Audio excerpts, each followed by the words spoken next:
This is Teachers Talk Radio, and you are listening live. Good evening, welcome to Teachers Talk Radio. I'm Amanda Kinsley-Smith. Thank you for joining me on the Sunday Late Show. It's Sunday 15th of September and my guests tonight are Janine Crawford-McMorran and Paula Cummings, two teachers and middle leaders in a post-primary school here in Northern Ireland. We're going to talk about what it's like going back into teaching as a new parent. This is Teachers Talk Radio, and you are listening live. Tune in live at ttradio.org, or to join in the conversation, download the Podbean app and search Teachers Talk Radio. Follow the hashtag TTRadio. Tune in, talk it out with Teachers Talk Radio. Hi, you're very welcome along to the show tonight. This is a show where I have to admit I am slightly nervous because it is an area where I have no experience whatsoever. We are going to be joined, I can see both in the waiting room here already, by Paula and Janine.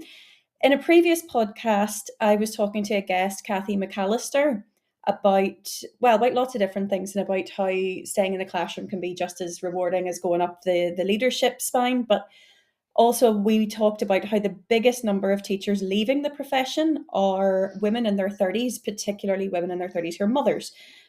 So I think it really struck me, the statistics that Kathy brought up in that show. And I think it's important to consider what we're losing here.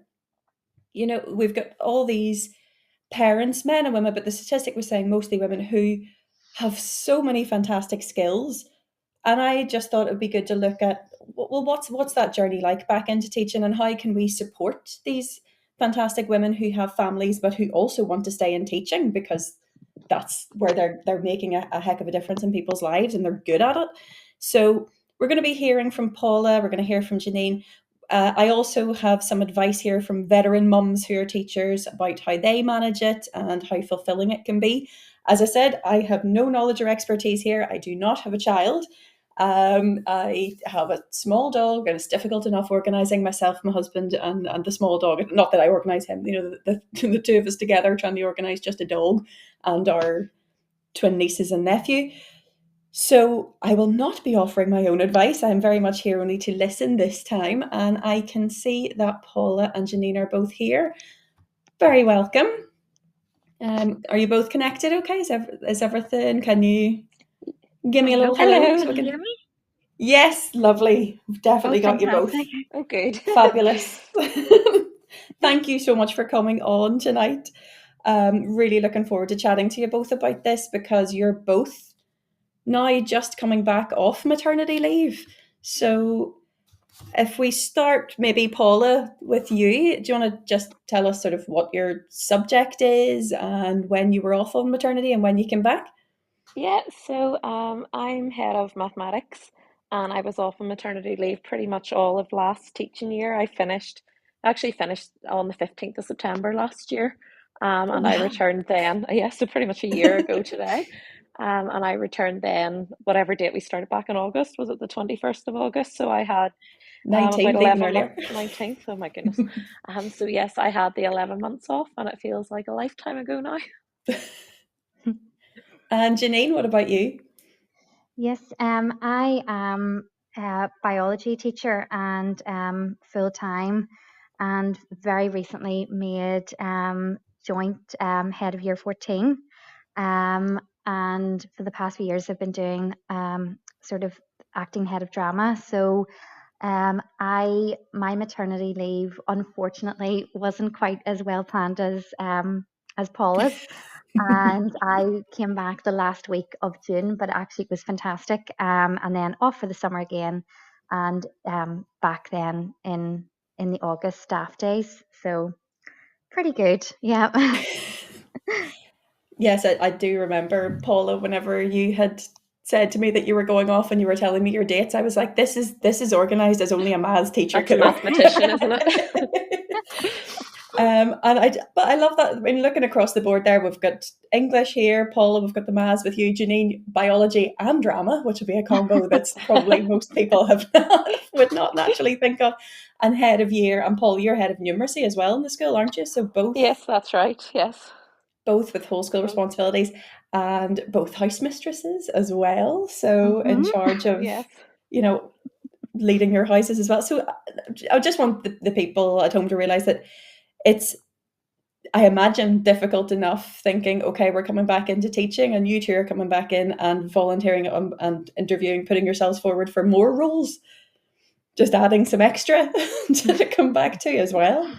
Um, I mean, I find, I don't know about you two, I find I've been teaching a wee bit longer than you. This is my 15th year, I think. Yes, must be because I started in 2009. Paula, that's right, isn't it? That'd be 15. Yes. Yeah. So every summer, and my sister had actually pointed this out to me, every summer at some stage at the beginning of August, apparently I start talking to her about, right, what else could I do apart from teaching? Because I don't know if I remember how to do this when I go back in. But I think, what if I go in and I can't control the class anymore? What if I go in and I forget how to do this? What if I go in and this is different? And she just looks at me and goes, I mean, really? Are we doing this again? We do this every August. So I go through that panic every single time, just coming back after the summer. After 11 months, I can't believe, Paula, that this is to I the know. day when you went off Yeah. last year. Wonderful timing. But I just, what was it like, that Um, that feeling of sheer coming dread. back? It was this panic you have after a summer, only it was heightened because it had been such a long time. I was even doubting if I remembered how to do maths because my brain was full of nursery rhymes and hadn't done anything academic in 11 months. So could I remember how to solve an equation? Who knew? And Janine, how did you find that sort of feeling when you were coming back for that week in June? Yes, I was. I have to say, I was looking forward to that week. I think because I knew it was a week, and then it was almost like a bit of a taster, and it was nice because I just was so excited to see everybody again, and because all the exam classes were gone, and it was actually, the school that I'm in is fantastic at coming up with a plan for the last week, the last few days, to make it a lovely time for the pupils and as much as possible for the staff as well. So it was a bit of a sort of a false beginning, and now and very different, obviously, I suppose, coming back in August and September, where you really have a lot of planning, all of your admin resources to make, resources to amend, and there's even in the short, I know it's a year, but the short time of being off. So much has changed in the school, and trying to get to grips with that and not feel a bit silly, with new terms coming in and new technologies. And as we all know, technology is maybe not my forte. Yes, you I know. really think So if I had the effect, I would do a round of applause right now for Janine managing to get plugged in and on, because I know, Janine, this is what you were so worried about, was just the actual tech oh, of it was getting on sheer tonight. oh, But you but have yes, your it was glamorous a assistant very Miguel pleasant. there, so. Oh, absolutely, Miguel to the rescue. And I think, just, before we really get stuck into the conversation about maternity and going off of maternity and coming back, and how things are, and looking at advice as well that I've got in from some other people as well, just to get a bit of a sense of you both as teachers. I mean, Paula, can you tell me what it was that maybe made you want to go into teaching in the first place? How did you end up teaching maths? I know there's some family teachers as well. Yeah, so yes, a lot of my family are teacher. My mum and my auntie and a good few of my cousins are all teachers as well. So it's kind of all I've ever known as well, growing up with mum being a teacher and then having her at home for all the holidays as well, and being able to get home that bit earlier in the afternoon to spend time with us. So always that side of it I liked. I did debate like back and forward when I was at school if I wanted to be a teacher or if I wanted to do numerous other things, but I just always kept coming back to teaching. Um, this is really sad, but I couldn't imagine not doing maths every day, which is why I went down that route. When I thought about doing medicine or physio or something, I didn't know how I would cope actually not doing maths every day because I'm really sad and actually enjoy it. So So were you thinking of going down the medicine or physio route for a while? yeah, I had my UCAS form in with medicine as my first choice and changed it at midnight on the deadline. Really? That Yep, late? yep. Oh my goodness, that's so impulsive. So I was Really? I was back and forward, but teaching was always the one I kept coming back to, and I just couldn't. I don't know, I just couldn't make my mind up. When you're 18, it's really hard to decide. So then I decided, well, I'll do the maths degree. That'll give me another 4 years to decide what I want to do, maybe go into accountancy or something with the degree. But Hmm. I didn't apply for anything else when it came to it. I just applied for the PGCE and put all my eggs in one basket, hoping I would get a place on it because I realised that there was nothing else that I did want to do. And that seems to have worked out okay. So far, let's hope it keeps going that way. I will say now that Paula's mum taught me when I was a pupil. Yes, When I was in first year of big school, Margaret was my form head tutor of year, as yeah. well as my head of year. And I do remember quite vividly, she was also head of HE. And I have such a vivid memory of crying in the HE Oh store because no. I just couldn't get long division. Long division just didn't Oh, work. Amanda. And I just sat at those big tables in the HE room. And I remember, because your mum was teaching me maths. Your mum Oh was teaching dear. me Well, maths in that's the why you HE couldn't get room. long division.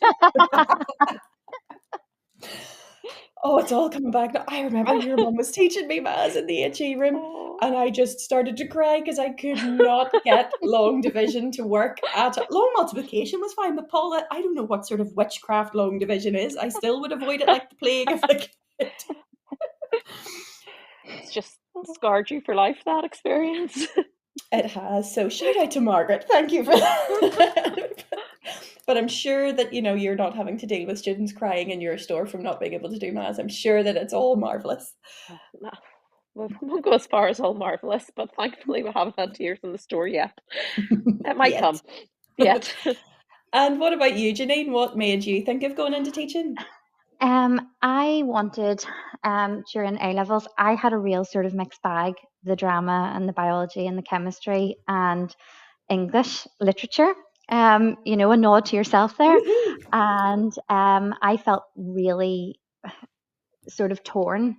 Um, but I decided I would do biomedical science because there are so many different routes to it and so many things you could do after it. And I just felt like, when I looked at the different UCAS on UCAS and looking at different universities and courses, I felt that biomedical science had a lot of just different opportunities. And so did that. And a lot of it is lab work. And my thesis required, I was working on diabetic eyes, Oof.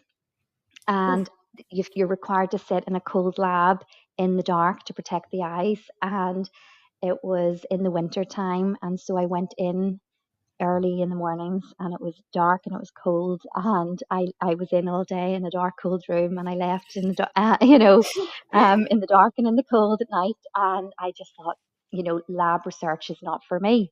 And when you're doing all of your units, you have to present a lot of work, and I actually quite enjoyed the questions at the end.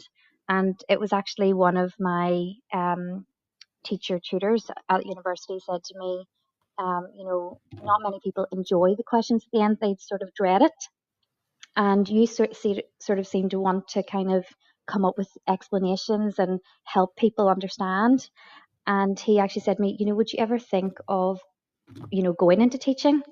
and and I thought, oh my goodness, actually, okay. So, and it was in that conversation I really could see that pathway for myself, which I hadn't seen any other pathway, truly. So I then went on to the PGCE and immediately loved it and loved teaching science, in all the different schools and all the different issues that come up, and just, yeah, it was really exciting, and I'm still excited by it. all these years later. So yeah, I think I've made the right choice. That's brilliant. That's really interesting. So if it wasn't for maybe not having such a pleasant lab experience for research at the beginning and not having that teacher tutor who actually cared enough to notice how much you were enjoying that and suggest this to you, then you might not be a teacher today at all. Absolutely. And he was just so inspirational. He was a fantastic teacher anyway at university, and the opportunity was given to me. I was sent an email and it said, is there anyone that you would recommend in terms of lecturers here that has been a fantastic teacher, to give them a teaching award? And so I got all of the year in biomedical science to vouch and sign their name on this document, and he won the teaching award. So when we graduated, he actually walked across the stage with us. And he was so fantastic. And truly, if he didn't have that conversation with me, I really don't know what I would have ended up doing. How nice is that you were giving back already at that stage where you were like, okay, this person deserves a teaching award, and you managed to rally everybody together to get that organised for him? And I suppose it goes into like pedagogy. Some teachers have something, and I think it's really hard to, I don't know, it's just a rare thing. I think most pupils would say when they leave school and years down the line, there's always one teacher that really stood out for them. And he was definitely it for me my entire time at university. So he was just fabulous. It's really nice hearing teachers at university getting a shout out as well, because a lot of the time it's teachers that students maybe have in their younger teenage years that really stand out, or at GCSE or A level. It's really lovely hearing about that happening post school, at university as well. Maybe just remind people that's, you could, like Paula changing her mind at the last minute with her UCAS, there are other paths. You don't have to decide everything or know everything right from the off. Yeah. So that's really lovely to hear. We are going to hear some news now, and when we come back, we're going to talk more to Janine and Paula about what it was like before going off on their maternity leave and teaching while pregnant, and go on from there about what it was like then during maternity leave and coming back. And we're going to get some of that advice from what one of them termed veteran mums as well, to see some advice from parents about how to balance the two identities then as a new parent and a teacher.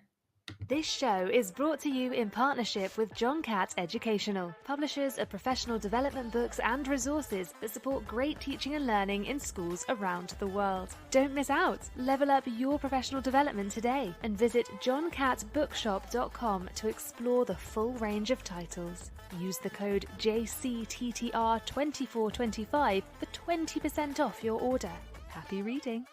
Introducing Reading Solutions UK, home to Dreambox Reading Plus, the online reading development programme, improving outcomes for students and schools nationwide. Create stronger readers in your school from Key Stage 2 to beyond GCSE, using Reading Plus's evidence-based adaptive technology. Reading Plus accurately assesses your students' skills gaps and places them on a personalised learning pathway, built to accelerate their strengths and improve on their areas for development. You can try the program with a free 4-week pilot today. Search Reading Solutions UK to find their website and request your free pilot today. How can you show your students the opportunities that await them? How can you fuel their aspirations and motivate them to achieve? Futurum Careers provides a wealth of stimulating resources aimed at encouraging 14 to 19-year-olds to pursue careers in STEM and SHAPE. We help you to show your students what they can aim for and how. From articles to activity sheets, animations to podcasts, all our resources align with Gatsby benchmarks and are free for you and your students to download. Visit futurumcareers.com and subscribe today. Futurum Careers, helping teachers to inspire the next generation. Get set for the year ahead with the Bloomsbury Education Back to School sale. Save 30% on all Bloomsbury education books until 30th September.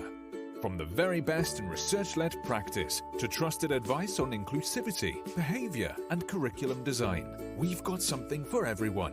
Visit bloomsbury.com/B2S sale to shop now and save 30%. Bloomsbury Education, books for every step of your teaching journey. Teachers, mark your calendars for BetUK 2025, the world's biggest EdTech event. Join over 30,000 educators at the Excel London from the 22nd to the 24th of January.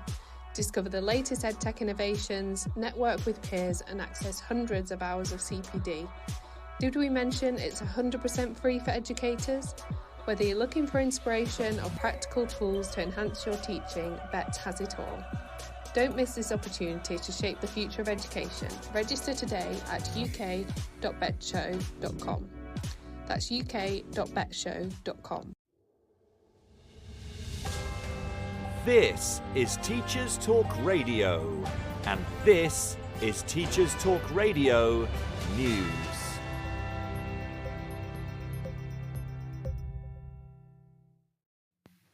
The BBC reports that the Scottish Government has been defeated in a vote calling on ministers to expand free school meals to all primary school pupils. Education Secretary Jenny Gilruth said the government was committed to the universal rollout of the free meals, but that funding was not available due to financial pressures. The Scottish Government said the expansion would be limited to P6 and P7 pupils in receipt of the Scottish Child Payment, after First Minister John Swinney confirmed £500 million worth of cuts. The government cited prolonged Westminster austerity and record inflation as the main reasons for the funding gap. Scottish Conservative education spokesperson Liam Kerr submitted a motion calling on the government to give the meals to all primary pupils this parliamentary session, as promised, and said the SNP had shamefully betrayed Scotland's poorest pupils. The non-binding motion passed by 64 votes to 2. 60 abstentions were recorded. Children's Commissioner Nicola Killian said the rollback on universal free school meals was a broken promise to children, and that the move would exacerbate stigma and shame around free school meals. Schools Week covers the Education and Skills Funding Agency, which will be integrated into the core Department for Education by March next year. The move will happen over 2 stages and give schools a single point of contact for financial management and support. The ESFA is currently an executive agency of the Department for Education. Schools' financial support and oversight function will transfer from October the 1st and be brought together with the Regions Group, 9 areas overseen by regional directors. This will support the launch of regional improvement teams by January. Education Secretary Bridget Phillipson said this will provide a single seamless voice to schools and ensure that financial improvement is central to school improvement. Funding and assurance functions will be centralised on March 31st next year, when the ESFA will close. Set up in 2017, the agency is responsible for delivering and assuring £75 billion worth of funding for 25,000 educational settings. But the ESFA is the second education-related quango to be axed under the new government. The Institute of Apprenticeships and Technical Education is expected to close by April. ASCL have welcomed the changes if it produces a more efficient and joined-up approach to the oversight of school and college funding, but also said it would not solve the overriding problem that the current level of school and college funding is totally inadequate. The TES says that there are serious dangers in assuming schools are back to normal post-COVID. This is according to a report commissioned by Head Teachers and Leaders Union ASCL. Tim Oates, Group Director of Assessment Research and Development at Cambridge University Press and Assessment, writes in the report that schools are still dealing with challenges. The report warns that schools will continue to see challenges unfold for the next 5 to 10 years, as children whose development was impacted by the pandemic move through the system. The paper comes as 5 children's rights organisations has called on the government to remove the long shadow of the pandemic from children's lives. The report says the range of problems include increasing absence, widened attainment gaps, impacted reading and maths progress for certain groups, and worsening mental health and social and emotional skills. It also warns of research showing that children who were born or were very young during the pandemic face diminished social, cognitive and language development. Mr. Oates says the government must urgently work to remedy these problems rather than accepting them. A Department for Education spokesperson said it is determined to improve the life chances of all children. Finally, in the USA, KSBY News reports that California proposes a ban on large loads of homework in public schools. Assembly member Pilar Schiavo has authored the Healthy Homework Act, which would not ban homework, but which would mandate local school boards and educational agencies to establish homework policies that consider impacts on students' physical and mental health, with input from parents, teachers and students. The proposal comes as a survey of more than 300,000 American students, conducted by Stanford University, shows that 45% of students say workload and homework are their number one causes of stress. And 13,000 California high school students who took the survey report an average of 2.5 hours of homework every night. This has been your Teachers Talk Radio News with Jo Fox. Okay, welcome back. I'm here tonight with Paula Cummings and Janine Crawford-McMorran, and we are talking about what it is like coming back to school, not just after the summer break, but after maternity leave, coming back as a brand new parent. Both Paula and Janine have become parents for the first time, and they're back in their roles, not just as teachers, but as middle school leaders as well. So we've talked a little bit about your journey into teaching and the different people who influenced you there. If we think then about when you were going off on your maternity leave, how long had you each been teaching at that point? Paula, how long have you been teaching? I started teaching in 2011. So what's that, 13 years? I love that you're asking me a maths question. Yeah, 13 years. So yeah, I would have been going into my kind of 12th year. Yeah, I'm going into my 13th year now. So I was teaching about 11 years when I was going off. Oh, you're not as far behind me as I thought then. No, I'm only 2 years behind you if you were 2009. Yeah, so 11 years of teaching then whenever you went off. What about you, Janine? Yeah. I was only 1 year behind that. I did my PGC in 2012. So yes, just one year behind Paula. So it was great. I felt I had a real buddy then, during the whole pregnancy and then going off, and it was felt nice like we were having very somebody similar. to go through at the same. It was nice having some pretty much what you were about a week behind me in your pregnancy, so it was lovely to have somebody else experiencing it for the first time as well to talk really to was. and panic with. I know. So did you both find that then, that it was good having that someone who could literally relate to what you were going through, because it wasn't that they had been through it before, but they were really in there with you? Definitely. Genuinely amazing. I remember Paula had been up to the principal to tell him the news at the 12-week that's stage the worst that bit you do. of it.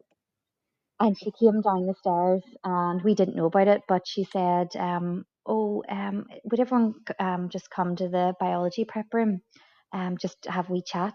And a few of us were there, and she came in and I looked at her and I remember her saying the news, and it was just the most special, lovely moment. But I couldn't say because I wasn't at the door. I didn't want to say it until I was in 12 weeks.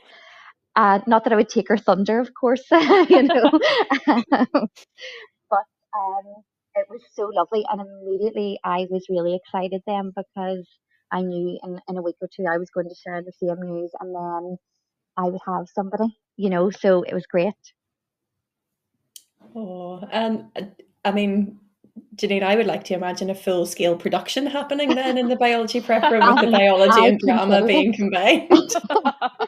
I will never forget when we went off then, or I can't remember actually how it worked, but wasn't it?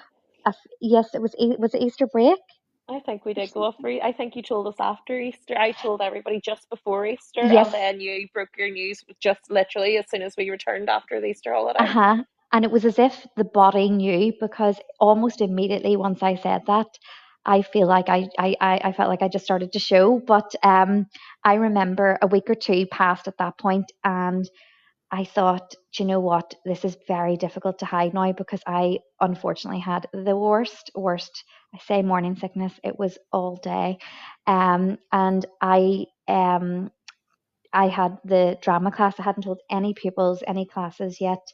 And I said to the girls, look, I have something to tell you. And one of them said, is it that you're pregnant? The most dangerous And- question to ask anyone. And Grace was there, a fellow teacher, who is also, there's something in the water in our school, who's also now off on maternity leave, which is fantastic. Or she's just had her wee baby recently, and she stood there and we both laughed. And I thought I'd been so good at, not that I was really, really trying to hide it, but you just think maybe people don't really notice, but they notice a lot more than you think. So, yes, It's one of cat was those out of the funny bag. things whenever you say that, because it does happen so often that once somebody tells you, then all of us, like a week later, you're like, okay, how did I not know? Because How did that's I clearly miss a baby. that? But I a know. week before. Yes. And I say Janine's drama skills were fantastic because I hadn't a clue when I broke my news. I had no idea she was hiding the same news. She was so good, and she was talking to me about, oh, what brand of pram are you going to get? And have you thought about this and thought about that? And I had no idea. It didn't click with me that she was in the same position. But you know what's really bizarre then about all of that? A few teachers said to me later I had said, and they said, I actually started to think, I wonder, are you, because is Janine pregnant? Because anytime people were having sort of baby conversations, I suddenly started to have an interest in things that I'd clearly never had an interest in things about before. So I was a much better listener during those conversations. And I think it was Naomi, one of our geography teachers, that said to me, I had a wee suspicion. You hadn't been a pram aficionado before. No, absolutely. Yeah, that didn't even click with me when you were rhyming off brands and prams. I was like, I thought you were just really interested.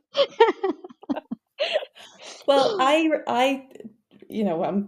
as you've come on here as my guest, but you are both friends of mine, I will happily say. And Yeah. I mean, Janine, I remember thinking that you just looked quite stressed at the time and kept saying, sure, we'll go for a drink. And then afterwards you were like, this is why I kept making excuses of why we couldn't go. I was like, okay. I know. And we'd actually planned a date for this, and I thought, how am I going to get out of this? Because everybody who knows me knows I love a little glass of wine or a cocktail. So thought there would be something seriously wrong if I didn't show up. And even my head of department, she would say to me, on a Friday after work, well, are you going to have a wee glass of wine tonight? And I thought, I felt terrible nodding away. I really felt awful, like it's some secret, but yeah. So how did you find teaching while pregnant, and once you didn't have to hide the fact anymore? Did you find it difficult, being on your feet all day, and Yeah. how tricky was it? Well, as you know, teaching is exhausting anyway, as we're all well aware, and especially coming up to exam time. And that was kind of around Easter, just before Easter, we had both broken our news to everybody. And that was right in the middle of getting exam classes ready to go, doing all your revision classes at lunchtime and after school. So it was just really full on. And I just came home and collapsed on the sofa.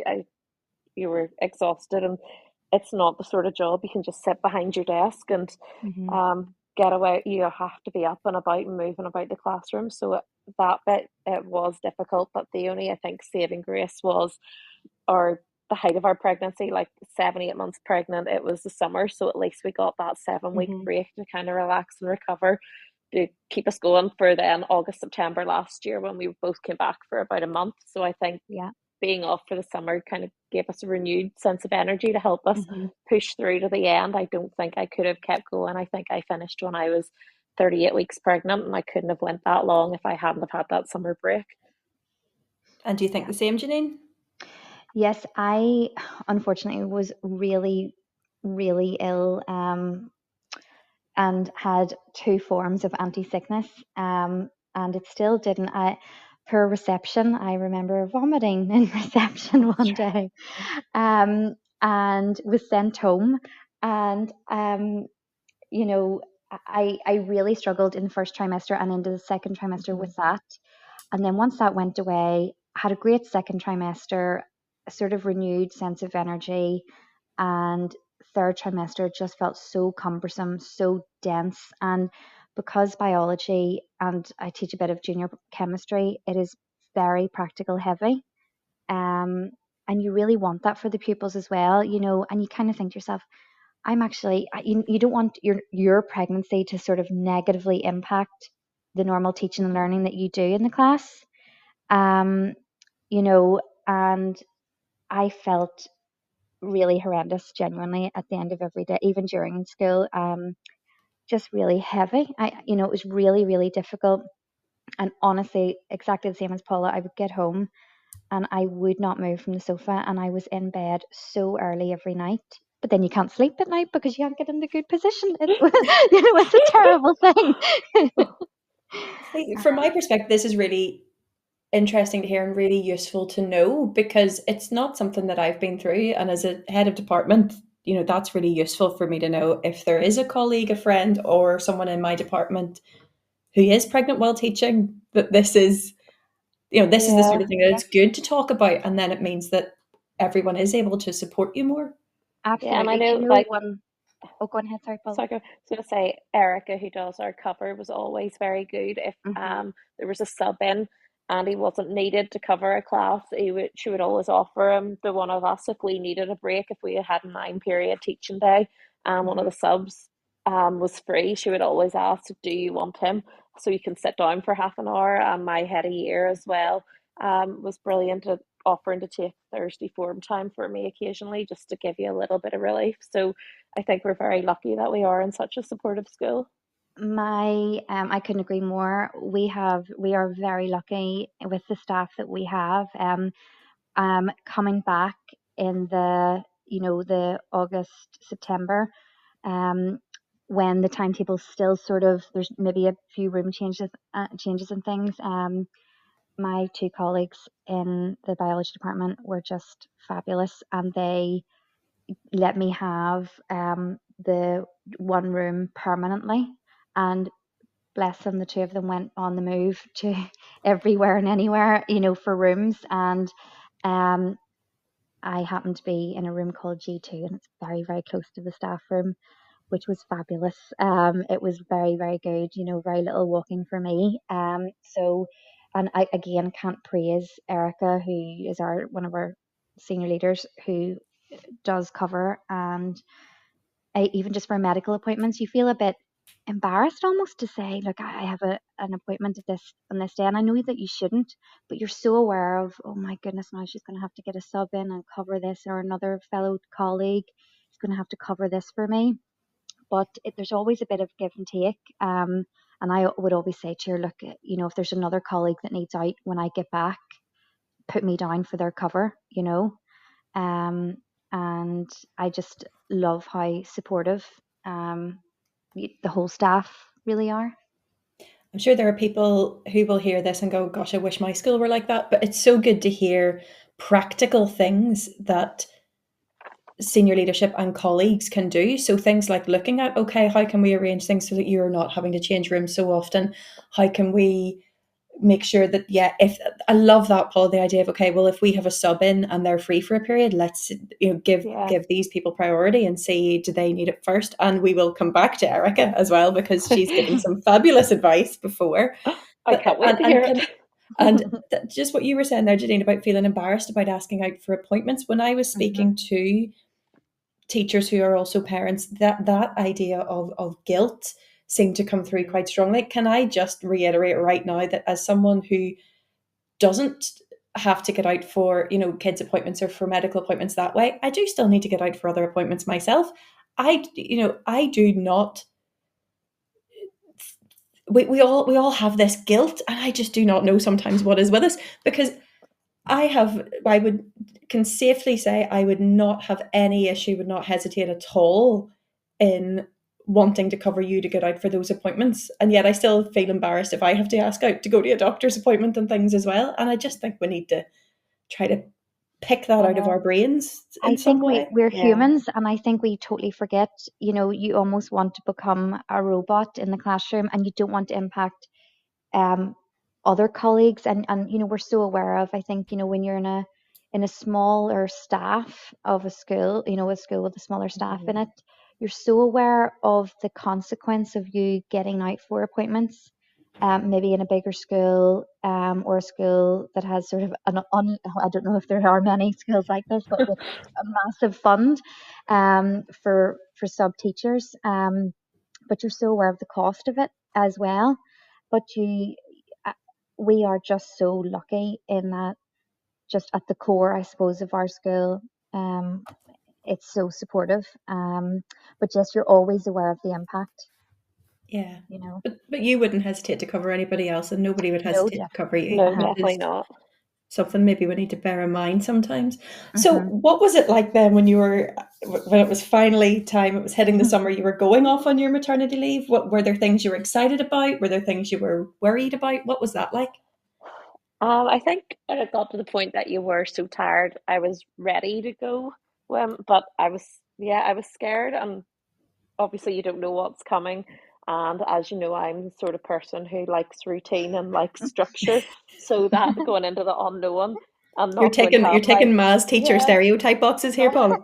I know, not having your day planned by a bell anymore. It's like, what am I going to do for a year? And I remember Julie in the maths department, me saying, like, just enjoy it. It is the best time of your life. She's like, just relax and enjoy every moment of being off. And then I remember another colleague saying how she loved her maternity leave, but she was so ready to go back to work. And I was like, that's going to be me. I bet you after a month or two, I'm going to be ready to go back. But yeah, you don't know how you're going to react until it happens.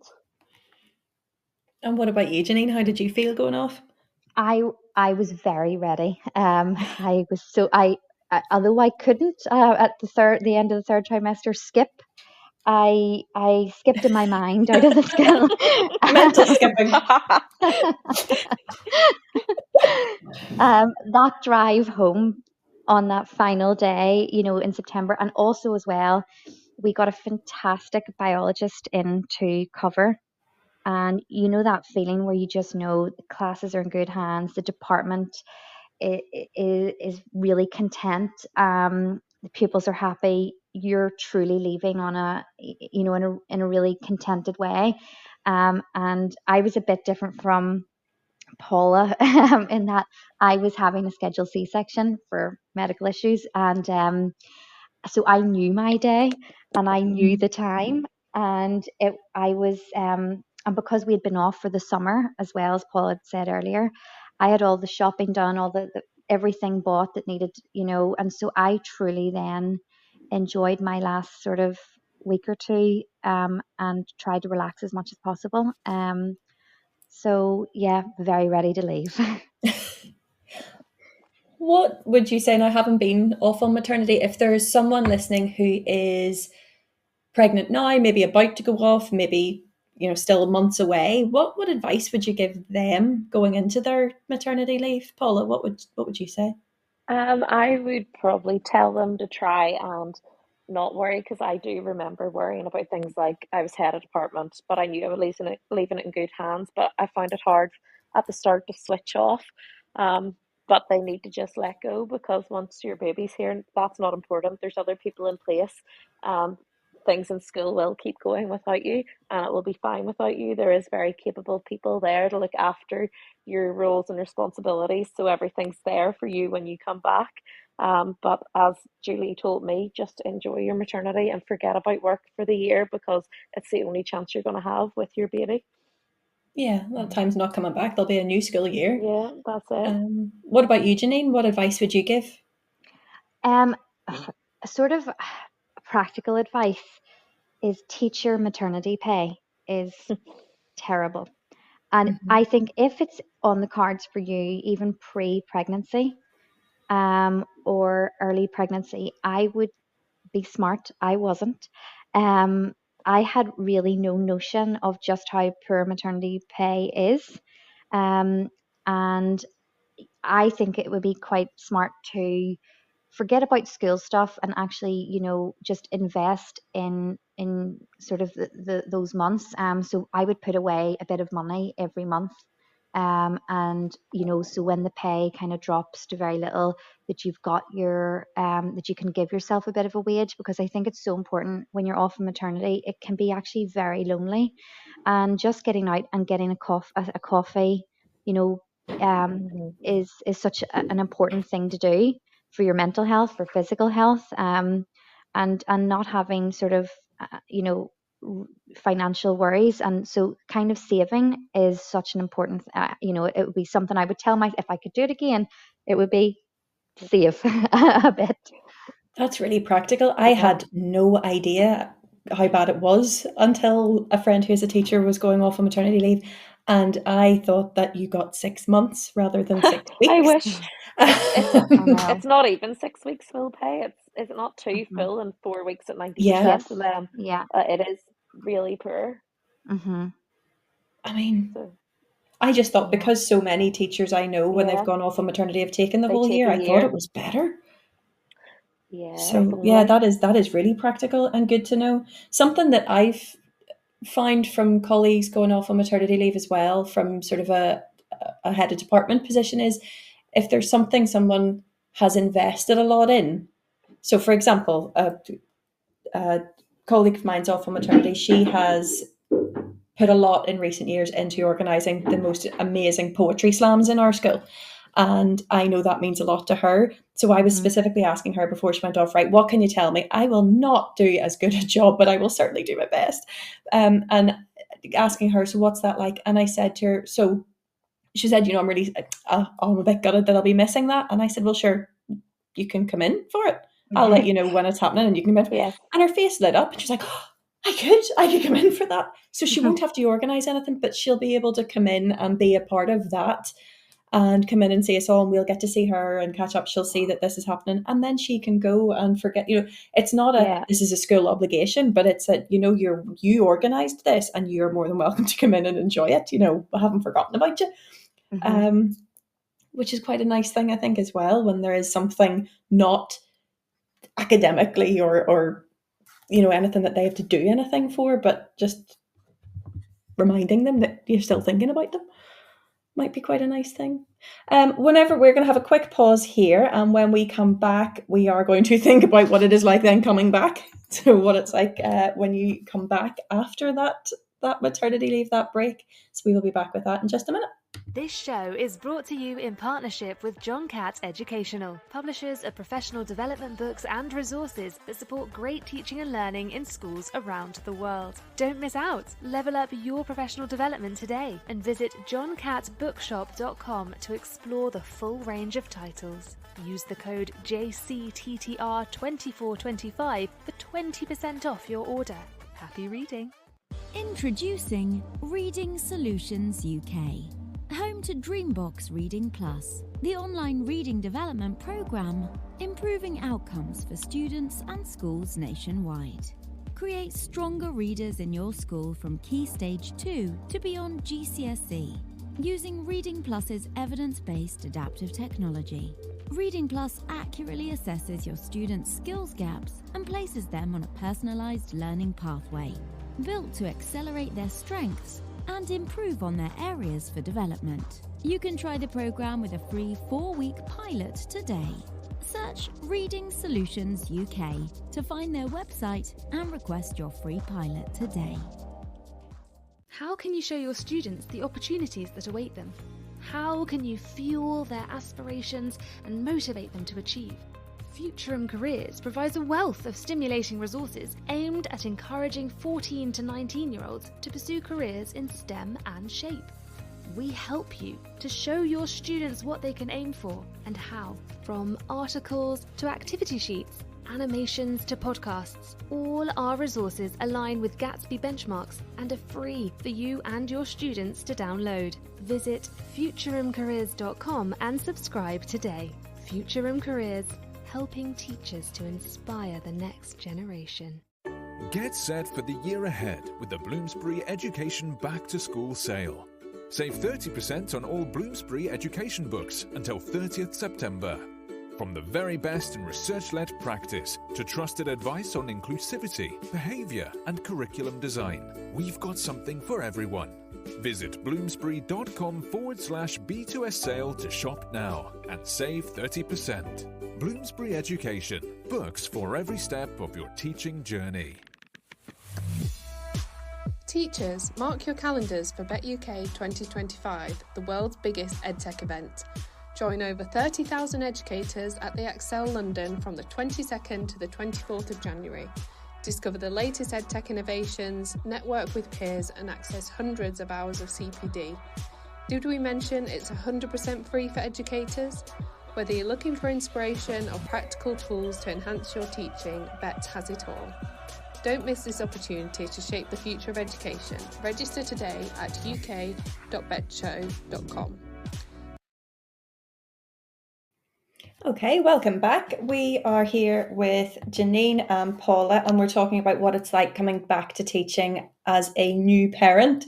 So we've talked about what it was like going off on maternity and what it was like teaching while pregnant and the importance of support from a buddy. It's always good if you have someone going through it with you, and from your colleagues as well. So what was it like then coming back afterwards? I mean, we talked about it a little bit at the beginning, but were there things that were useful when you were coming back? How did it go at the very beginning? I suppose we're about a month or so in now, nearly.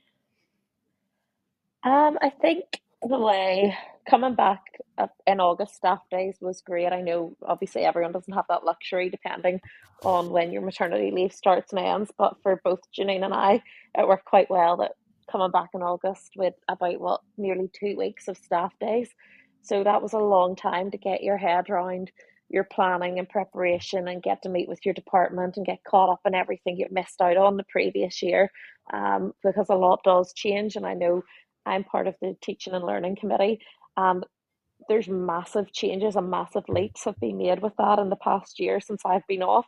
So a lot of that was quite intimidating about all the new strategies and initiatives that were being put in place. So having those staff days to really plan and get your head around all that was invaluable before pupils even came into the school.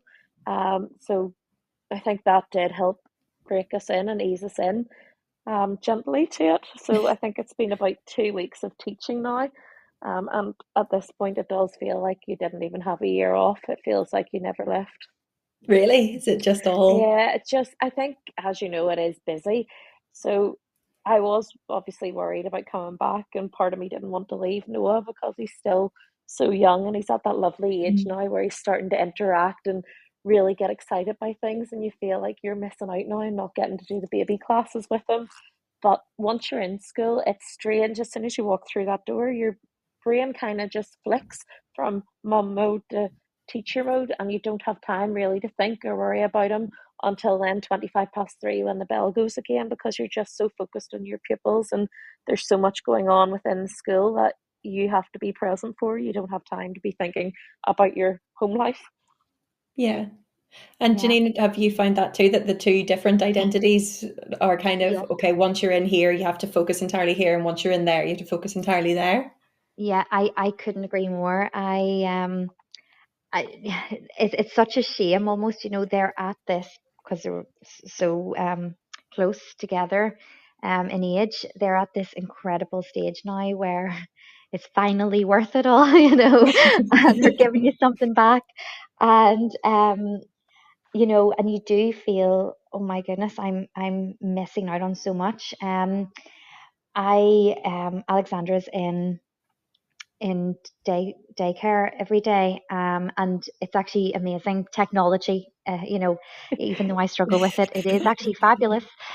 There's an app for everything now, and they send you through pictures and videos and exactly what she ate down to the crumb, So it's actually quite nice that way. I still feel like I'm getting to see her, so on my break time or lunchtime. But yes, school is so busy, and there's such a change in school. Brand new initiatives and things like that, and to get your head around. But it's also all very exciting as well. And you really want to kind of be involved in it and be involved in the changes. But it's that terrible feeling where you feel like you're never really doing all of the things well, or you could be doing more. Um, and I'm already, deep into the marking. I took 3 sets of class papers home over the weekend, have Ooh. them all marked. You'd be delighted to hear for tomorrow. Um, but that requires a lot of planning, and um, but it's very hard to kind of, school does not end, as we all know, at 3:25. The vast majority of us stay behind much later than that to try and get a bit of work done. And it's trying to find that balance now. That's sort of what I struggle with the most, because she can technically stay there in daycare until 6 o'clock. But if I was to leave it that late, she goes into a witching hour, and it's a terrible bit of time before she goes to bed, and it's not nice. And so I want to have a lovely time with her when I pick her up.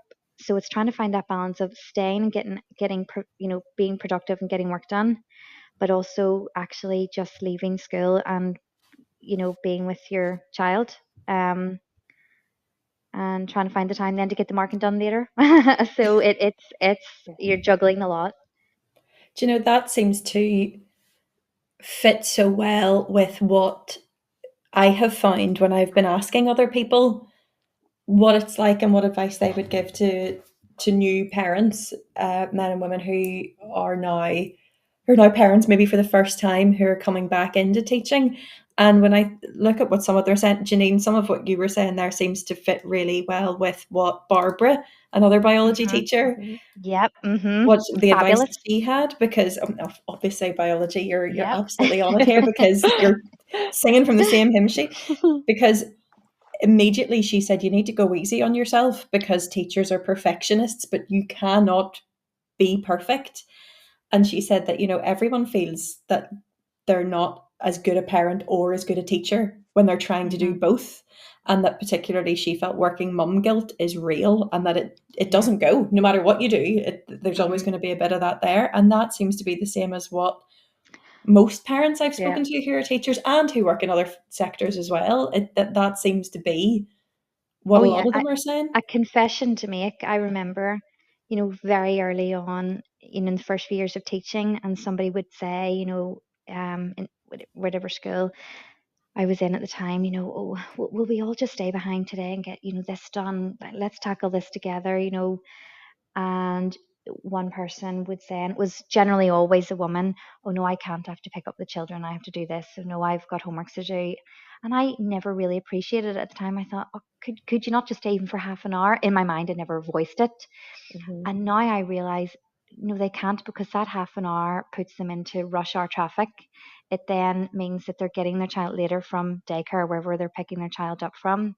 Then that by the time they get, the child home and dinner made on the table, homework's done, whatever it is, it has a massive knock on effect. And I never really understood it until now, the impact of it. But it's sad. It's so difficult to micromanage it, and that idea of being a perfectionist and wanting the best for your pupils and getting work back to them quickly at an appropriate time where it's still meaningful to them. You don't want to get it back to them a week or two down the line where the impact is lost. Yeah. Yeah. And you don't want to be behind in terms of the rest of your department. You want to kind of work as a really great team, and you're all together.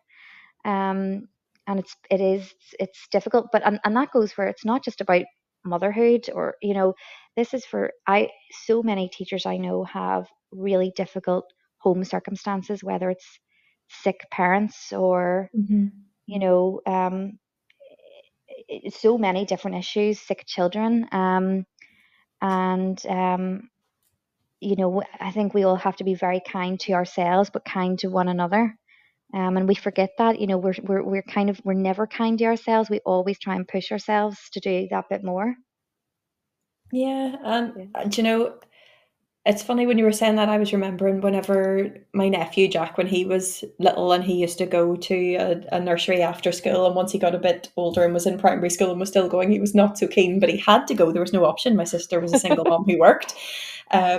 So I picked him up. It was always my job to get him on a Tuesday, and he would stay over sometimes, where I would pick him up and bring him round to my mum and dad's, and he would have dinner and things. And Janine, when you were saying about how you get now the apps that tell you down to the crumb what they'd eaten, it used to be written in a little book, and we got Jack's little book, and you'd be looking modernised. I know, you'd be looking, you wee squib, you had chicken curry, you wouldn't eat that at home. If I made that, you wouldn't eat it. But he used to know, depending on when the other children had been picked up, if I was late if I'd stayed late in school that day, you'd come in and he'd be glaring at you. It's like, what's wrong? It's like, you were after Bailey. It's like, oh, sorry. Like, in his head, Bailey's the last kid that gets picked up. How dare I be after? And then, he was most unimpressed with me for quite a while. And he was a wee bit older at that. I mean, he went there from he was about 6 months, but when I was getting him, he was older. He was at, maybe in P1 at that stage when he complained about me being late and Bailey being picked up first. But you do feel, I mean, just as an auntie, I felt awful. I was like, oh no, I've left him longer, and now he's not wanting to eat his dinner, or he's they do all sort of creep in, these sorts of self-judgments and thoughts. Yeah, it's hard to get a balance, and we're still only a couple of weeks into term, but yeah, it's not that work's the problem. It's combining work with your home life. It's how do you fit in the dinner and actually spend time with them, and the bedtime routine. But then I know we're also very lucky that we can be out the door at 3:30 and pick them up and get time with them, and then do work in the evening when they're in bed if we need to. Whereas other people have to work to 5 or 5:30, so they've no choice. They don't get to pick their kids up after 6. So I think that way teaching is lovely for having a family and being a mum or a dad, that you can leave. But I used to be the sort of person who would have stayed and worked at 4:30, 5 to get everything done. Or Amanda, me and you would have went to the gym and done that after work, which we still will do. But it's the fact now that you're having to shift how you do things, that your evenings can't be just sitting back and watching TV and things now, that there will be nights that you have to do your work because you're leaving school on the bell to go and spend time with your child, rather than staying in and getting your work done. So once you're home, because if you stay and work to 5, by the time you get them, then it's too late. You're getting them home and putting them straight to bed, and you haven't spent any time with them, especially when they're this young. As they get older, I know that'll change. Yeah, there's two of the people who I've got advice from have said something similar, where it's about how, one of the things that Jenny, who's a mum of 2 and a member of SLT as well, she said, enjoy it and spend the time with your kids, because it doesn't last forever. And I think, as you said, sorry, we do have guilt. So you feel if you're driving out of that gate at 3:30, are people judging you and thinking, well, she's not doing her job, or how's the head of department leaving at this time? You do feel like there's a bit of judgment if you are to leave at a time you're entitled to leave at. So it's kind of changing that mindset. It's very healthy. You're modeling something good there, I would argue. Yeah, it's not the way any of us as teachers are used to thinking, or so it's just getting used to a new norm. Yeah. One of the things I did say earlier, we would come back to Erica. We all know and love Erica, the Queen. So Erica was my guest last December, and the podcast is still available there on Teachers Talk Radio. So you can re-download it. You can hear that one again. I love it because Erica has been teaching for 30 years, and she wanted to call it, which I thought was a fabulous idea, she wanted to call it Long Days and Short Years. Yeah. Because she was saying, she was particularly thinking about whenever her kids were younger and how it can be a long day with a child, but that the years go really, really fast, and that every sort of 18 months they'll be in a new phase. So if a phase is particularly difficult, don't worry, it is going to pass into something else. But also if a phase, like you were saying earlier about how both Alexandra and Noah are now at a stage where they're really interacting with things and getting interested in things. So also enjoy those phases as they go along, because they don't last forever. Yeah. And there'll be something else will come up. But she was also saying that it can put, especially mothers, we see that particularly in post-primary schools, where the proportion of women who are teachers is huge compared to the proportion of men, but in leadership that rapidly declines. And she was saying, people do get put off going for those senior leadership positions whenever they're parents and they're new parents, but that even if it is really tough, you can find ways to work around it, and it will, those phases that the kids are in where they need extra help and extra attention, that it can be tough, but that it doesn't last forever. She was a member of SLT. She became SLT when her children were 2 and 6. Oh, wow. And one of the things that she said was she accepted that in saying yes to some things, you're going to have to say no to some other things. So an example that she gave was that, her kids learned to make pancakes in an after-school club. And that's fine. She didn't have to be the one in the kitchen with the flour and the eggs teaching them how to make pancakes.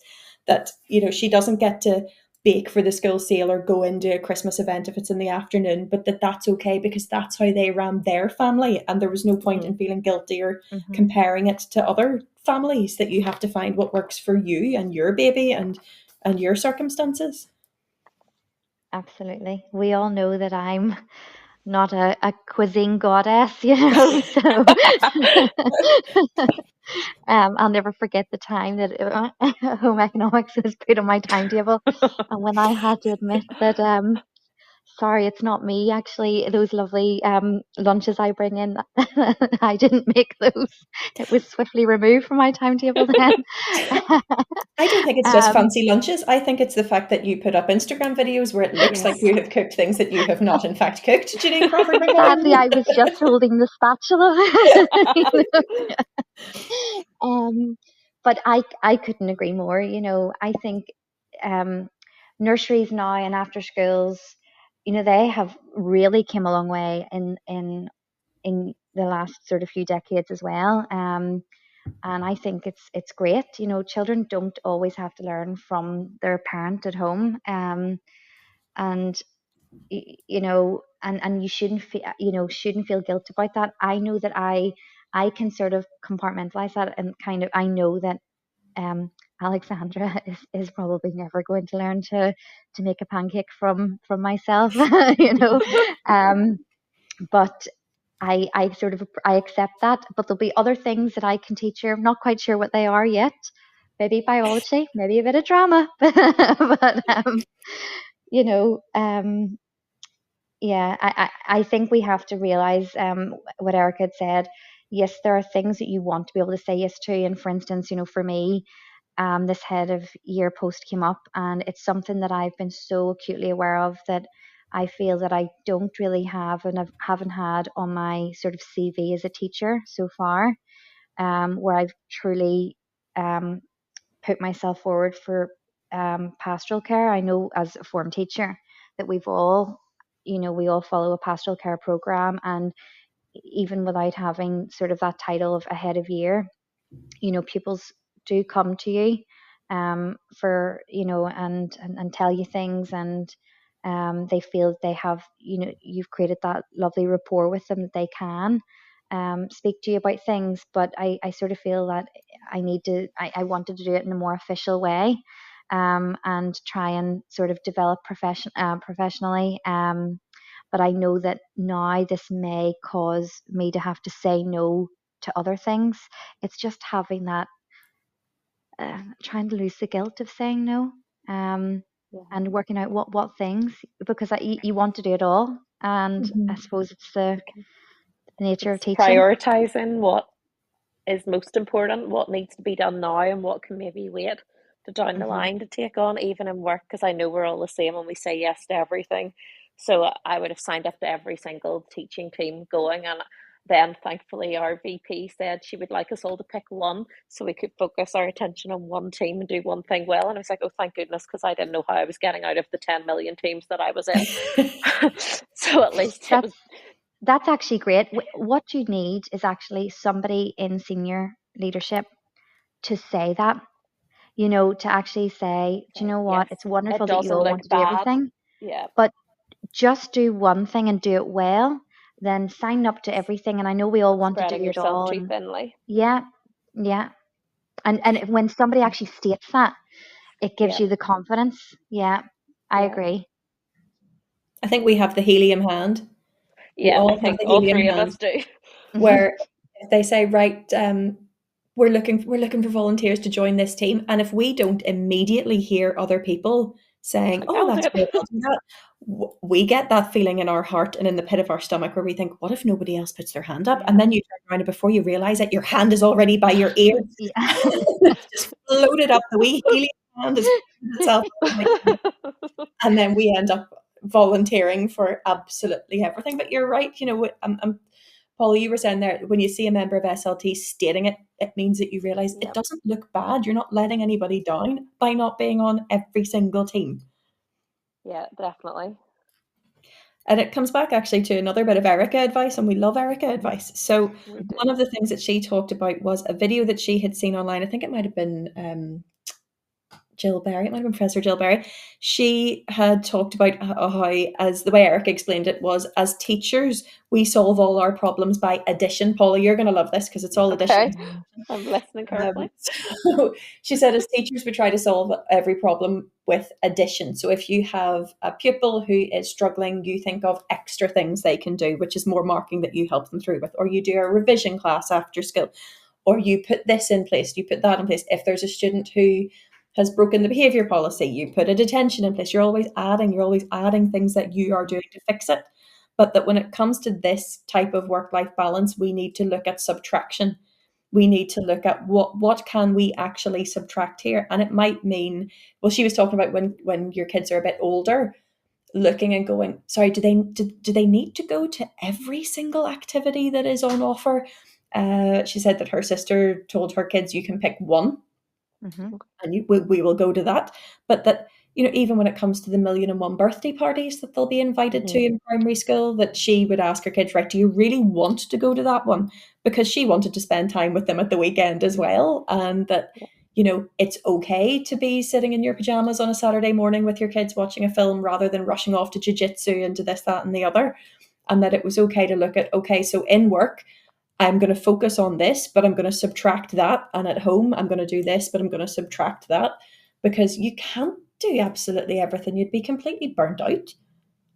Yeah, and I think that is very good advice and definitely something that will be useful. I think you focus on. So I've got my head of department, my teaching and learning committee, and for now they are my priorities in work. And then maybe down the line, when I feel they're under control, then it'll be a time to take something else on, or maybe switch out one priority for another. But for I think Erica's advice is spot on for how you need to get the balance between work and home life for parents and non-parents.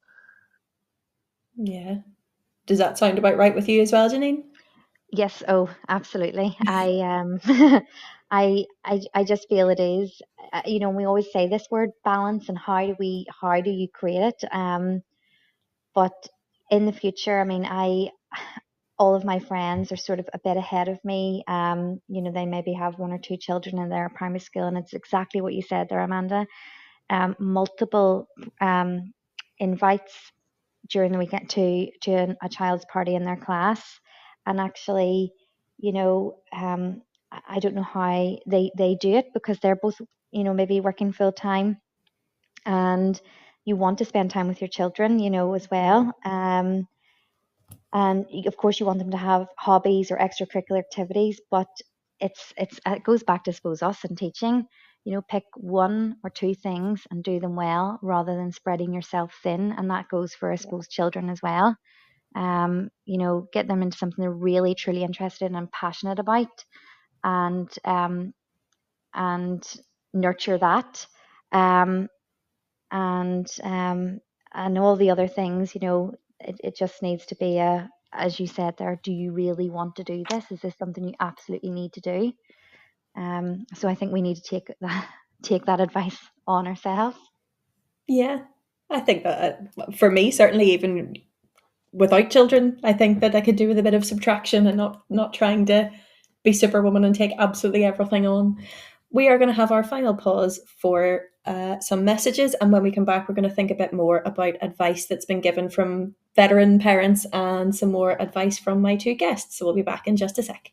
This show is brought to you in partnership with John Catt Educational, publishers of professional development books and resources that support great teaching and learning in schools around the world. Don't miss out. Level up your professional development today and visit johncattbookshop.com to explore the full range of titles. Use the code JCTTR2425 for 20% off your order. Happy reading. Introducing Reading Solutions UK. Home to Dreambox Reading Plus, the online reading development programme, improving outcomes for students and schools nationwide. Create stronger readers in your school from Key Stage 2 to beyond GCSE, using Reading Plus's evidence-based adaptive technology. Reading Plus accurately assesses your students' skills gaps and places them on a personalised learning pathway, built to accelerate their strengths and improve on their areas for development. You can try the program with a free 4-week pilot today. Search Reading Solutions UK to find their website and request your free pilot today. How can you show your students the opportunities that await them? How can you fuel their aspirations and motivate them to achieve? Future Careers provides a wealth of stimulating resources aimed at encouraging 14 to 19-year-olds to pursue careers in STEM and SHAPE. We help you to show your students what they can aim for and how. From articles to activity sheets, animations to podcasts, all our resources align with Gatsby benchmarks and are free for you and your students to download. Visit futurumcareers.com and subscribe today. Futurum Careers, helping teachers to inspire the next generation. Get set for the year ahead with the Bloomsbury Education Back to School sale.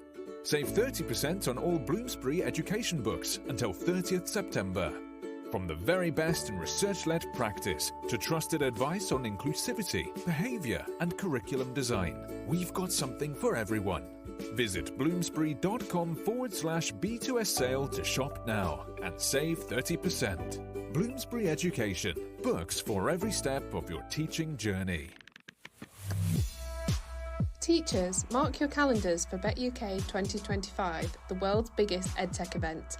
Join over 30,000 educators at the Excel London from the 22nd to the 24th of January.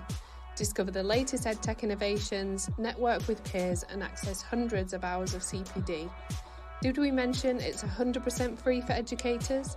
Whether you're looking for inspiration or practical tools to enhance your teaching, BET has it all. Don't miss this opportunity to shape the future of education. Register today at uk.betshow.com. That's uk.betshow.com.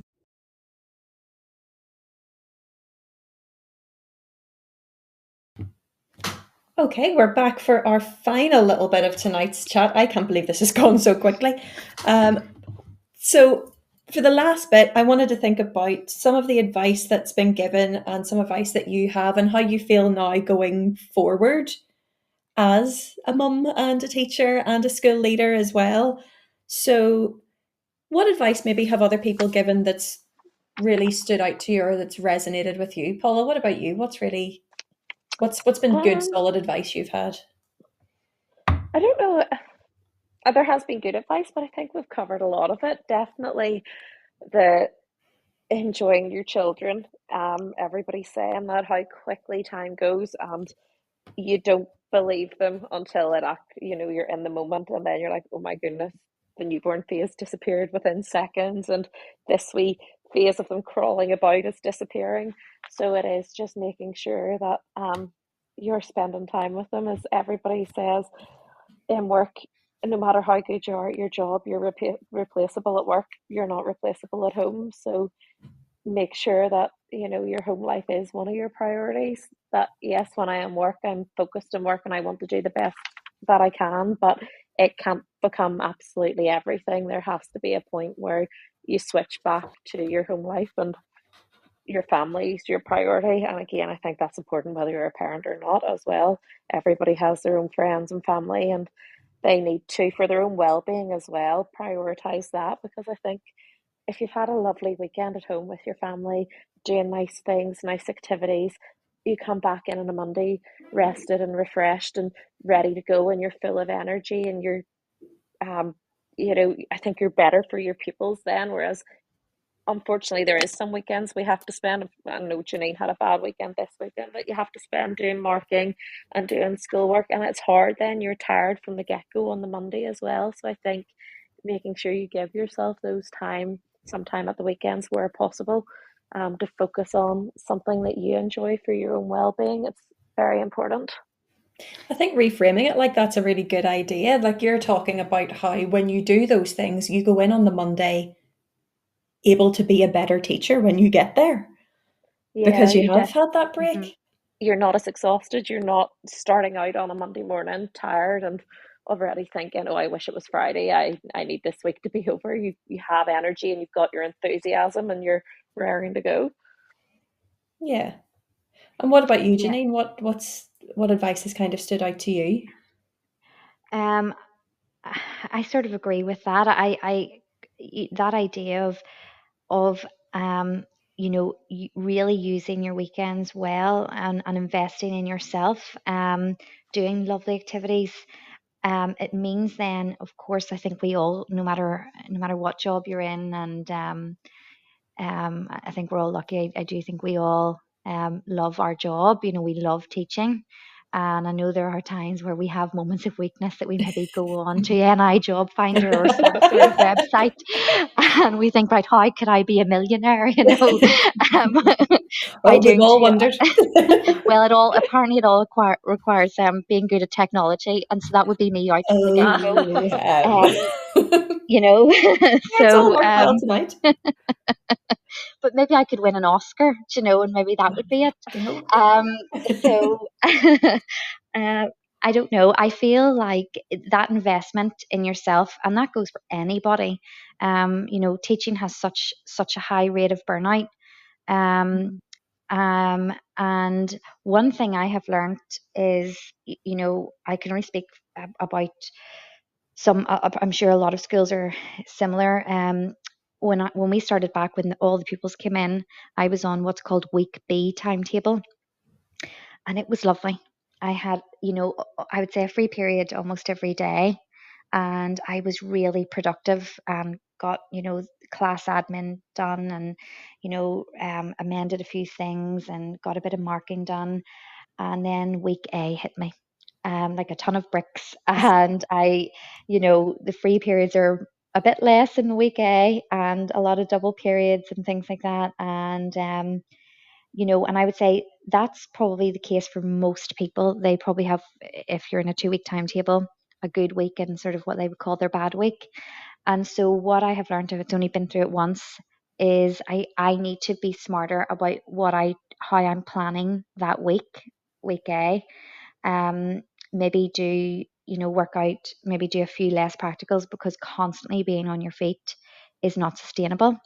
And the homeworks that I plan, maybe question yourself, is this a homework just for the sake of doing a homework, or is this going to be really effective for their learning?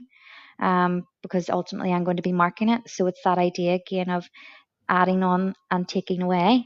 So, just being a bit smarter about how you plan things, and thinking what is truly effective for the learning of this class. And actually they might learn more if I had a bit more energy in this class, rather than slogging away the night before to 10 o'clock, 11 o'clock at night marking. I could have been a bit more inspirational in the classroom today if I did a bit less of that and a bit more sort of creative thinking about things, and forward planning. Subtraction, your star pupil for Erica. She'll Subtraction, be back to delighted. math. Using math. The original science, is it? That's There it. we go. The Do you know core. that seems to sound quite similar as well to advice that I got from Joanne, who is a mother of two and a Senko, as Hmm. well as a full-time teacher. So we know how busy that job is. And one of the things that she said was about how in their family, preparation the night before is key. They're both teachers. And she said, have everything ready, the clothes, the lunches, everything there, because just getting kids ready in the morning and out the door is challenging enough. Erica said the same thing. Actually, they had a sort of family organizational point where the night before it was like they would check the calendar and be like, right, you've got swimming tomorrow, get your swimming things, put them here.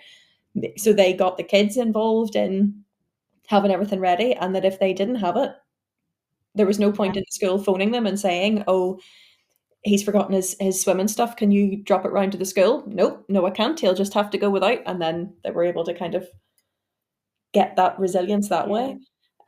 Something else that Joanne had said was, don't feel guilty about enjoying being in work as well and having a hot cup of coffee, or for working and for doing other things as a mum, as a new mum, having a life for yourself as well. Because I suppose there's something lovely about having adult conversation, having those important, really stimulating conversations. It doesn't Rather even need to than be singing the nursery stimulating. rhymes over and over again. I was very excited about that aspect of coming back to work, It's of just getting having to the finish a lunchtime cup of chats. tea with nobody going, Yeah, mama, mama, mama, mama. absolutely. The Which tea is I still hot. love, but yes, I just haven't had a hot cup of tea all weekend because I'm not allowed to finish it because no one wants you to play with them, which of course I wanted to, but to come in on Monday and actually be able to drink a cup of tea will be so nice. I suppose it's just savouring all those little moments, savouring the moments where you do get to play, because you're not going to have it forever, and being able to also savour the cup of coffee and know that that's Best of both okay too. worlds. You don't need to feel guilty. And sometimes Paula even brings in a cake that she baked herself, and they are fabulous, which I always wish puts I had a time bit for of pip that in our now. step. I'll have to prioritize that for them. That will be Yes. one of my weekend activities. Is that Margaret's Thank you, Paula. the HE teacher coming through? That is. So I think what might be a nice way of just summing up then is, what would be your final words to somebody who is maybe facing going off on maternity and is feeling a bit nervous about the whole thing and wondering about it? What would you say to someone who might be listening now who's in that position? Paula, what would your sort of advice Enjoy be? every minute of it. It was honestly the best year of my life. I didn't think I would enjoy it. I was a total workaholic, still am at points. And I thought, I've went to uni, I've got my degree, I've worked so hard to be where I am, and I was worried about taking a year out and then I might be overlooked for promotions or things in future, but that is not the case at all. You can still be middle management or you can go on to senior management. You can do it all. So just forget about work for the 10, 11 months that you're off and enjoy your maternity leave, because work will be there for you when you get back. That's a really strong point, I think, and really positive. And to see, you can look You for can ways to have it do both. all. Yeah. You can. That'll be It will be reassuring. hard, it will be Yeah. challenging, but that's what makes it worthwhile. Yeah. And what about you, Janine? I would say that fabulous phrase, "This too shall pass." You know, there will be really, really difficult nights sometimes for a week on end where they do not sleep and you are really, truly exhausted, especially if you're back at work. Oh my goodness, that's a whole other ball game. But it does actually pass. And there'll be a night where they sleep all the way through and you become suddenly rejuvenated. It's and as I said, being back in work, of course it's really challenging, and you're trying to learn how to multitask that you've never really had to do before, especially with a first baby. But your colleagues rely on them, lean into them. They are, I hope for everybody listening that they are in a school that you feel really valued and you feel such a lovely, body of staff. I know how lucky we are, and I know a lot of people don't feel that way in their school. But if you are in a school where you're supported, I think of all the biology teachers, Erica, Nikki, our head of music, Joanne, our Senko, you, Amanda, Paula. We're just and including all the male teachers of our staff, so lovely, so supportive. Our heads of year, and and they want the best for you, and they want you coming in strong. and you can only do that if you are being kind to yourself at home. And of course, if you want, always think of, if you want to be organised, ask a teacher, so get that prep done at home before you come in to work the next day. And your life, things will settle and things will pass. I think that is a gorgeous message to finish on. Thank you both so much for coming on tonight and for being so honest and having such a brilliant conversation. I genuinely think that will be quite reassuring for people to hear. I mean, I think, Paul, it was you earlier who said that Janine, it was you said that maternity can feel quite lonely. Mm-hmm. So I think maybe this could be something that reassures people who are going through it that indeed this too shall pass. And that there are good times and to enjoy them as they go along. Well, thank you very, very much. That is the end of our show. You have been fantastic guests. And as always, there are loads of brilliant shows coming up this week on Teachers Talk Radio. So please give us a follow, give us a listen. There will be something that resonates with you. Thank you very much for listening. Good night. Thank you. You've been listening to Teachers Talk Radio. Tune in live and listen back at ttradio.org. We look forward to hearing from you next time on Teachers Talk Radio.